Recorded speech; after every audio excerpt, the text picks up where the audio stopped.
The Orioles' success in 2015 probably relies more on guys coming back from injuries than it does new faces, but they didn't sit pat in the offseason. Tim McMaster here with Jim Duquette. Let's look at some key acquisitions they made during the offseason. They get Travis Snider, of course. Nick Markakis left, so that's a key addition to the outfield. Wesley Wright in the bullpen. They also re-signed Delman Young, who was a big bat for them last season in 2014 as they went to the postseason. So when you look at this Orioles team, there's those changes, but one thing that hasn't changed is that rotation. No, the rotation is going to really carry them like it did last year. And if you start to break down what they have returning, almost all of them are returning. In fact, all of them, including additional inventory in Kevin Gausman, who might be their best starter at the end of the season. So you look at, obviously, Chris Tillman, who came on the scene last year as a top of the rotation, maybe number 2 type starter. Wei-Yin Chen won 16 games, was really underrated as a left-hander. Miguel Gonzalez, Bud Norris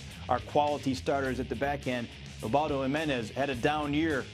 Whether he ends up in the rotation or not, still up in the air. But they have 6 quality starters, and probably, if you look at it in the division, it's one of the best starting rotations in the American League East. They lost Markakis. They also lose Nelson Cruz, but there are key guys coming back when you talk about Manny Machado, who missed most of the year. Matt Wieters was out for so long. How important is this spring for those guys as they try to get back? You know, a lot of emphasis this spring will be on how do you replace Nelson Cruz in that offense. Markakis was a solid player, but I think you get a guy like Travis Snider or Alejandro Diaz, they replace him. But how do you replace Nelson Cruz, who led the team in home runs? Well, a couple of ways. Matt Wieters has to be healthy for a full year, or almost a full year. It looks like he's going to be close for opening day.